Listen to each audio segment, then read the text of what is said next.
কলকাতা থেকে মাত্র 3.5 ঘন্টা দূরে আজ তোমাদের নিয়ে যাব একদম নির্জন একটি সমুদ্র সৈকতে। সেখানে গিয়ে কোথায় থাকবে, কোথায় কোথায় ঘুরবে আর কি কি অ্যাক্টিভিটিস করবে সমস্ত ডিটেলস থাকবে এই ভিডিওর মধ্যে।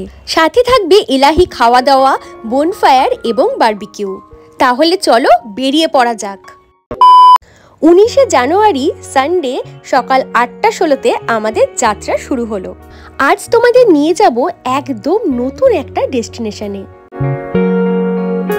তো আজকে যাত্রা শুরু হবে শালিমার স্টেশন থেকে। এই প্রথমবার কিন্তু আমরা শালিমার স্টেশন থেকে কোথাও একটা যাব।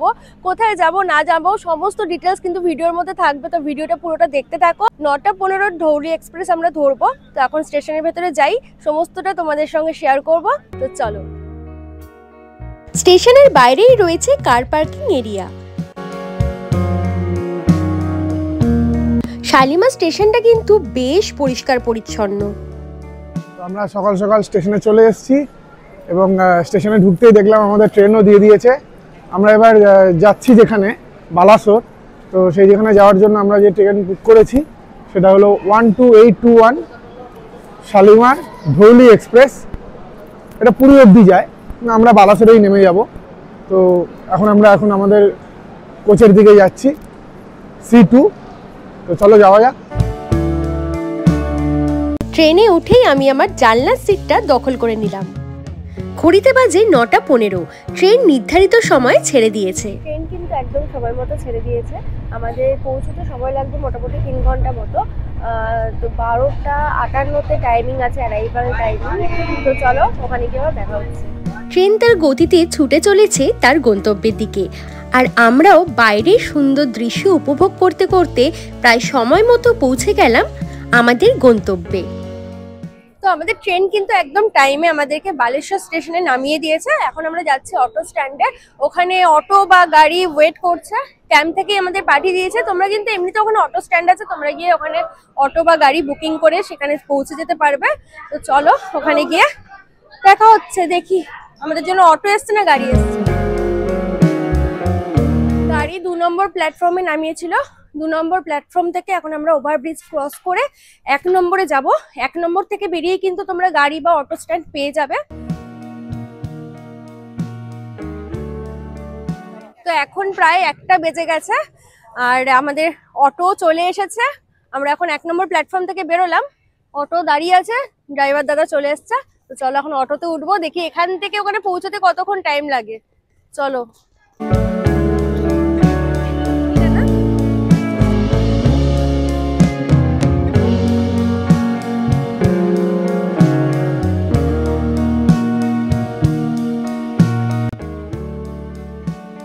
দারুণ একটা সুন্দর রাস্তা ধরে এখন আমরা চলেছি আমাদের গন্তব্যের দিকে।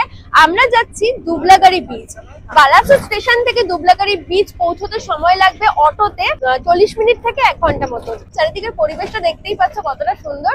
তো আমরা দুবলাগাড়ি বিচে গিয়ে কোথায় থাকবো সমস্ত ডিটেলস কিন্তু আমরা ওখানে গিয়েই দেবো। তো চলো ওখানে পৌঁছে আবার দেখা হবে। তো 1 ঘন্টার মধ্যেই কিন্তু আমরা পৌঁছে গেছি আমাদের এই ক্যাম্পে। ক্যাম্পে ঢুকতেই কিন্তু পরিবেশটা অসাধারণ লাগলো আমার। আর এখানে কার পার্কিং এরও জায়গা রয়েছে, তোমরা কেউ গাড়ি নিয়ে আসতে চাইলে অনায়াসে এখানে চলে আসতে পারবে। তো আজ আমরা চলে এসেছি দুবলাগাড়ি ট্রিপেলার ক্যাম্পে। তো আজকে আমরা থাকবো এই কটেজটায়। তো চলো তোমাদের আগে রুম ট্যুরটা দিয়ে দিই। তোমাদের আগে রুম ট্যুরটা দিয়ে দিই। তোমরা সবাই জানো যারা আমার ভিডিও দেখো, আমি প্রথমে রুম ট্যুরটা দিয়ে দিই। তো আসো। বিশাল বড় একটা খাট, এখানে তো 5-6 জন মতো শুয়ে পড়তে পারবে। আমরা 2 জন থাকবো এত বড় একটা খাটে। আর এইদিকে একটা ছোট আয়না মতো রয়েছে, এখানে লাগেজ রাখার জন্য একটা জায়গা রয়েছে। এখানে তো চার্জিং পয়েন্ট রয়েছে, এখানেও একটা চার্জিং পয়েন্ট রয়েছে, এখানেও একটা চার্জিং পয়েন্ট রয়েছে। এখানে একটা বেসিন রয়েছে, আয়না রয়েছে। আমি তো খুব ভাবছিলাম যে এরকম ক্যাম্পে না অনেক সময় আয়না থাকে না, তো এখানে 2খানা আয়না রয়েছে, এটাও খুব ভালো লাগলো। আয়না না থাকলে খুব প্রবলেম হয়। এবার আসো ওয়াশরুমটা দেখিয়ে দিই। এই হচ্ছে ওয়াশরুম, ঠিকঠাক আছে, নিট অ্যান্ড ক্লিন। আর শাওয়ার আছে, গিজার টিজার এখানে নেই, বেশ ঠিকঠাক ছিমছামের মধ্যে ভালো। এখানে একটা ডাস্টবিন রয়েছে। এই হচ্ছে রুম।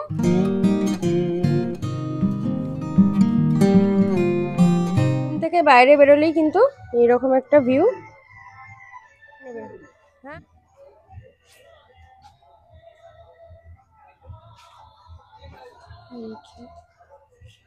তো আসার সাথে সাথে চলে এসেছে ওয়েলকাম ড্রিঙ্কস।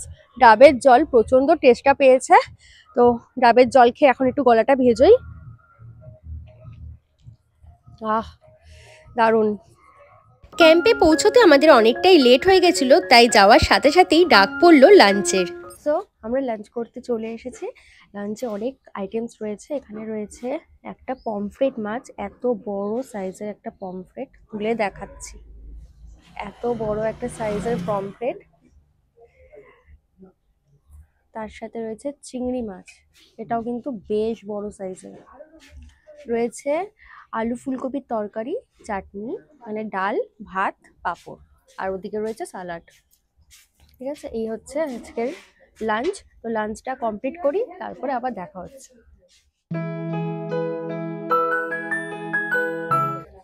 আমি জাস্ট আলু ফুলকপির তরকারিটা খেলাম, এটা কিন্তু দারুণ হয়েছে। মাছটা খেয়ে দেখি কিরকম। মাছটা একদম ফ্রেশ রয়েছে, ঠিক আছে।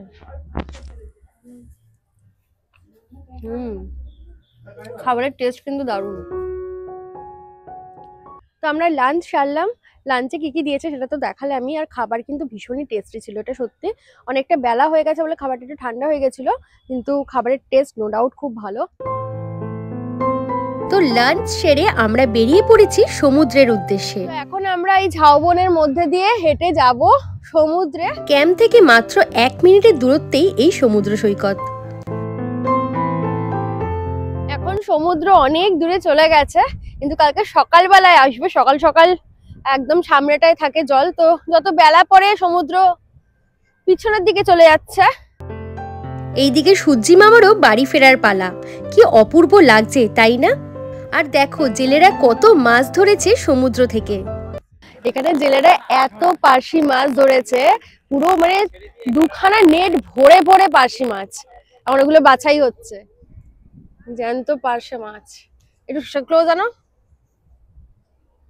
হ্যাঁ, এইভাবে ধরতে হবে আর এইভাবে খেয়ে নিতে হবে। খাও, খেয়ে নাও। ইস, মাছ কেনা চলছে। তো সমুদ্র থেকে মাছ তোলা হয়েছে, আর উনি মাছ কিনে নিয়েছে। তো ক্যাম্পে গিয়ে বলবো ভেজে দিতে, ওখানে গিয়ে খাওয়া হবে। সমুদ্রের ধারে কিন্তু বেশ কিছু স্ন্যাক্সেরও দোকান রয়েছে। সন্ধে নেমে এসেছে, এখন আবার ক্যাম্পে ফেরার পালা। ক্যাম্পে ফিরতেই দেখি ক্যাম্পের রূপটা একদম বদলে গেছে, আলোয় পুরো ঝকমক করছিল। এরপরে বনফায়ারের সাথে চলে এলো ইভিনিং স্ন্যাক্স, গরম গরম চা আর সিঙ্গারা। চারিদিকের পরিবেশটা কিন্তু অসাধারণ লাগছিল, কি তাই না?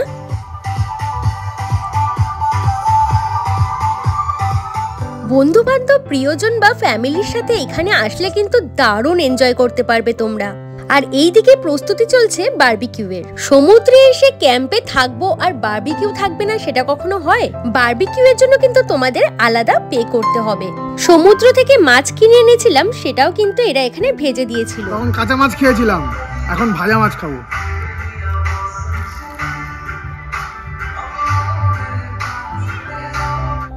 রাতের ডিনার আমাদের চলে এসছে। ডিনারে পেলাম রুটি, সাথে চিকেন কষা আর পনিরের একটা আইটেম। দেখে তো বেশ ভালোই লাগছে, তো চলো খাওয়া যাক।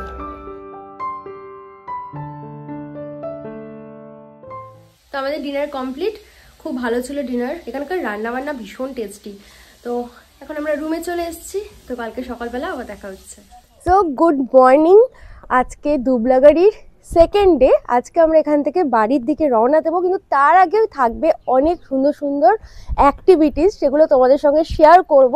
তো চলো আগে তোমাদের একটু রুম ট্যুরগুলো দিয়ে দিই। চলো এখানে কয়েকটা রুম তোমাদেরকে ঘুরিয়ে দেখাই। কালকে আমরা যেই রুমটায় ছিলাম সেটা সেই রুমে প্রায় 5-6 জন মতো থাকতে পারবে। এখন একটা তোমাদের ডাবল বেডেড রুম দেখাবো। এই হচ্ছে ডাবল বেডেড রুম। এখানে কিন্তু সমস্ত অ্যামিনিটিসই রয়েছে। আমরা যেটাতে ছিলাম সেটাতে 5-6 জন থাকতে পারবে, আর এটা কিন্তু 2 জন বা কাপল কাপল যদি আসো তোমরা, বা তার সাথে যদি একটা বাচ্চা থাকে, তারা 3 জনে এখানে হয়ে যাবে। তো চলো এবারে আরও একটা রুম দেখাই তোমাদের। আর এখানে কিন্তু তোমরা টেন্টও পেয়ে যাবে, আর টেন্টের ভাড়া মাত্র 1300 টাকা উইথ ফুড অ্যান্ড লজিং। তোমাদের টেন্টের ভিতরটা দেখিয়ে দিই। টেন্টে কিন্তু প্রায় 3-4 জন মতো থাকতে পারবে। দুটো ব্ল্যাঙ্কেটস রয়েছে, লাইট রয়েছে, ফ্যানও এরা দিয়ে দেবে, ফ্যানটা বাইরে আছে এখন। ঠিক আছে, এই হচ্ছে টেন্টের কন্ডিশন। একটা গদি পাতা আছে, কোনো অসুবিধা হবে না। বেশ সুন্দর অ্যারেঞ্জমেন্ট। এখানে কিন্তু 1 2 3 4 5 5খানা টেন্ট রয়েছে। 3খানা কিন্তু কমন ওয়াশরুম রয়েছে, যারা টেন্টে থাকবে তাদের জন্য এই 3টে কমন ওয়াশরুমও এখানে রয়েছে। কিন্তু আরও 4খানা কটেজ রয়েছে। তো এই কটেজগুলোর একটা রুম তোমাদেরকে এবার দেখাবো। এটা কিন্তু অনেক বড় একটা রুম। এখানে 1 2 3 4 5 প্রায় 5-6 জনের বড় একটা রুম রয়েছে। কাবার্ড রয়েছে, বেসিন রয়েছে, আর এই হচ্ছে ওয়াশরুমটাও দেখিয়ে দিই। হচ্ছে ওয়াশরুম। এই ক্যাম্পটা কিন্তু বেশ বড় জায়গা জুড়ে। তো ওইদিকে অনেকগুলো কটেজ রয়েছে, ওইদিকে রয়েছে, ওদিকে টেন্ট রয়েছে, পেছনেও রয়েছে 4খানাটা কটেজ, মানে অনেকগুলো অ্যাকোমোডেশন তোমরা এখানে পেয়ে যাবে। সমুদ্রে গিয়ে কিন্তু এখানে বেশ কিছু অ্যাক্টিভিটিস তোমরা করতে পারবে। শুধু যে এসে ক্যাম্পে বসে থাকবে সেরকম না, এখানে কিন্তু আশেপাশে অ্যাক্টিভিটিস করার জন্য বা সাইট সিন করার জন্য অনেক জায়গা রয়েছে। তো এখন আমরা বেরিয়ে পড়েছি সমুদ্রের পথে। এখান থেকে মাত্র 1 মিনিট ওয়াকিং ডিস্টেন্স। তো সমুদ্রে গিয়ে একটা অ্যাক্টিভিটিস করব, তোমাদের সঙ্গে শেয়ার করব। ফার্স্ট টাইম আমি সমুদ্রে এইরকম একটা অ্যাক্টিভিটিস করতে চলেছি। তো চলো তোমাদের সমুদ্রে গিয়ে দেখাচ্ছি।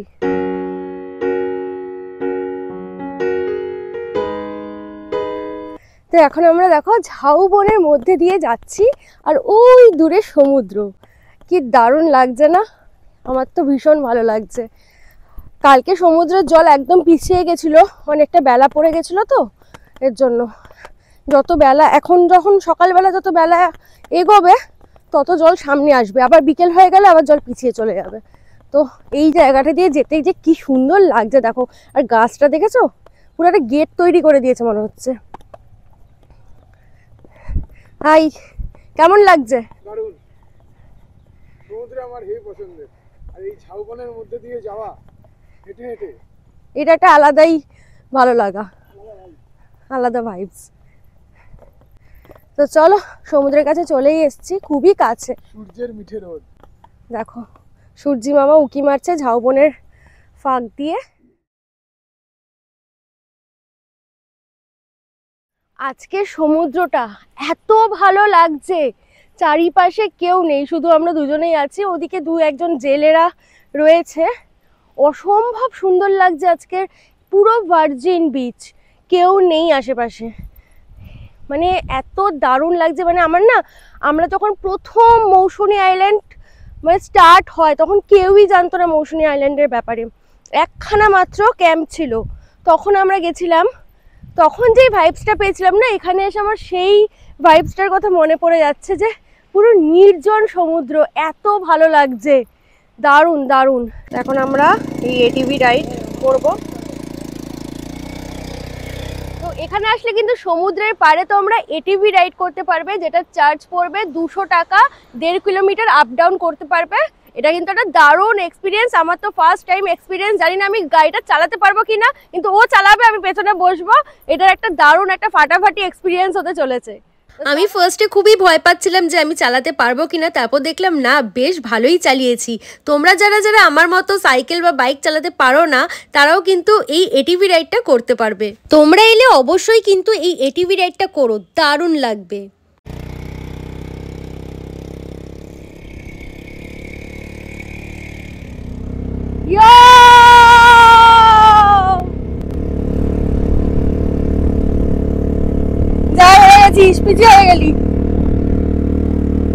টুবলাগাড়ি বিচে আসলে কিন্তু তোমাদের সেরা ঠিকানা হচ্ছে ট্রিপল-আর ক্যাম্প, যেখানে তোমরা সমস্ত রকমের সুযোগ সুবিধা পাবে। ইভেন সমুদ্রে তোমরা বোট রাইডিং করতে পারবে, এটিভি রাইড করতে পারবে, দারুণ অ্যাক্টিভিটিস রয়েছে। এছাড়াও এখান থেকে অনেক সুন্দর সুন্দর জায়গায় সাইট সিন করতে পারবে, পাহাড়ে যেতে পারবে, জঙ্গলে যেতে পারবে, পুরনো মন্দিরে ভিজিট করতে পারবে, আর সমস্ত ব্যবস্থা ট্রিপল-আর ক্যাম্প থেকে করে দেবে।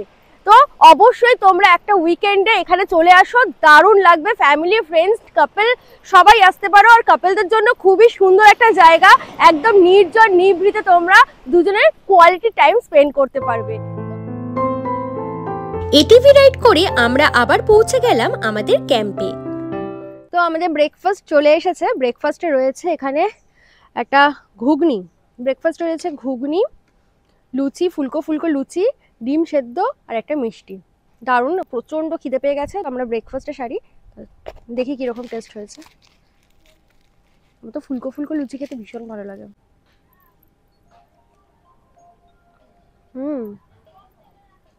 এখানকার খাবার কিন্তু ভীষণ ভালো, ভীষণ টেস্টি। তো ব্রেকফাস্ট সেরে আবার আমরা ঝাউবনের মধ্যে দিয়ে হেঁটে চলেছি সমুদ্রের দিকে। এখন আমরা করব সমুদ্রে বোটিং। এটা কিন্তু আমার ফার্স্ট টাইম একটা এক্সপিরিয়েন্স হতে চলেছে, আর তোমরাও কিন্তু এখানে আসলে সমুদ্রে বোটিং করতে পারবে। তো চলো যাই, সমস্তটাই তোমাদের সঙ্গে শেয়ার করব। এই শুনতে পাচ্ছি সমুদ্রের গর্জন।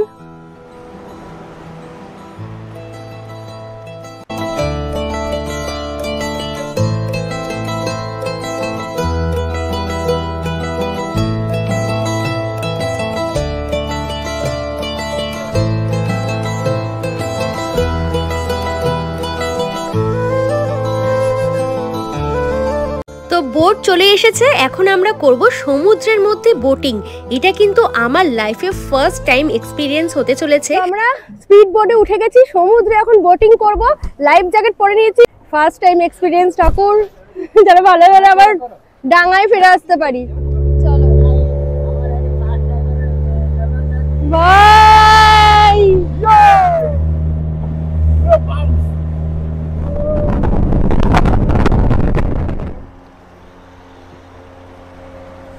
সমুদ্রে বোটিং করে তো দারুণ এনজয় হয়েছে, কিন্তু সমুদ্রটা আরো অনেক কাছেও চলে এসেছে। এখন বাজে বেলা 12টা, মানে এই সময়টা সমুদ্র অনেক কাছে চলে আসে। আবার বেলা পড়ে গেলে আবার সমুদ্র পিছিয়ে যায়, আবার রাতের বেলা ফিরে আসে। তো যাই হোক, এখানে এলে প্লিজ বোট রাইডটা একবার করো। সমুদ্রে বোট রাইডিং একটা অসাধারণ অভিজ্ঞতা হলো আমাদের। দারুণ এনজয় হয়েছে, দারুণ মজা হয়েছে। এখানে বোট রাইডিং করতে হলে পার হেড 300 টাকা লাগবে, 15 থেকে 20 মিনিট মতো ঘোরাবে, ঠিক আছে? তো অবশ্যই কিন্তু এখানে এসে বোট রাইডটা করো, অসাধারণ লাগবে। এটা একটা মানে আমার প্রথমবার একটা সুন্দর অভিজ্ঞতা হলো সমুদ্রে বোট রাইডিং করে। এর আগেও আমি বোটিং করেছি, লেকে বোটিং করেছি, রাফটিং করেছি, বাট সমুদ্রে বোটিং আমি এই ফার্স্ট টাইম করলাম। দারুণ এক্সপিরিয়েন্স।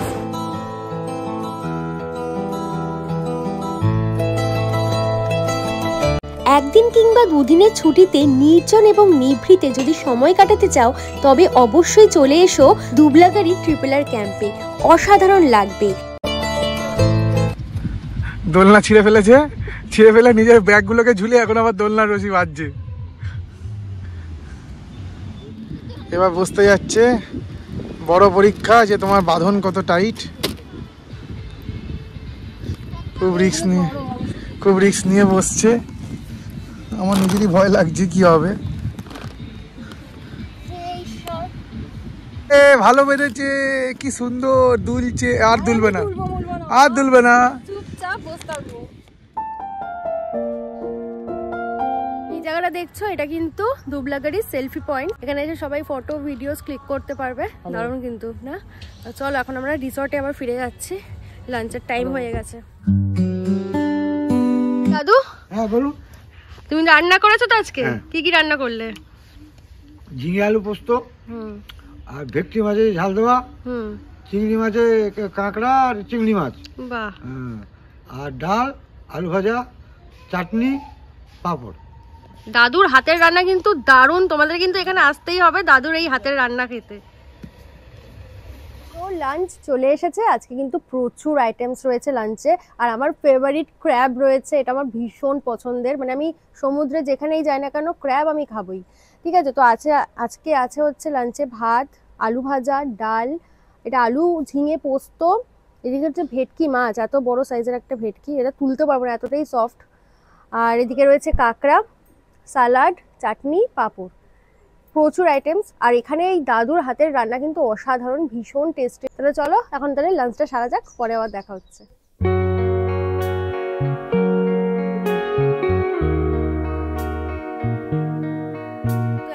RRR ক্যাম্প থেকে বেরিয়ে যাচ্ছি। দারুণ কাটলো আমাদের দুটো দিন।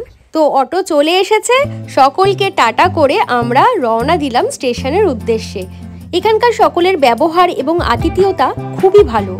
তো আমরা স্টেশনে চলে এসেছি। আমাদের ট্রেন হচ্ছে Chennai Howrah superfast mail. 6:55 train এখনো আসেনি, 7:24 দেখাচ্ছে টাইমিং, অ্যারাইভাল টাইম বালাসোরে।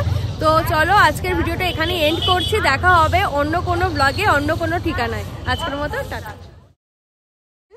এখন বাজে কটা? 9:18। এখন ঢুকছে, মানে আর ভালো লাগছে না। হাওড়ায় কখন পৌঁছবো ভগবান জানে। ট্রেন এখন ঢুকছে।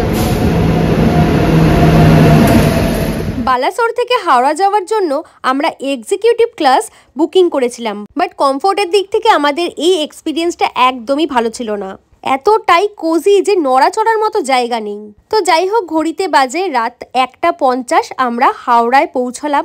প্রায় 2 ঘন্টা লেট ছিল এই ট্রেন। তো এখন আমরা বাড়ি যাই, দেখা হবে আবার নতুন কোনো ঠিকানায়।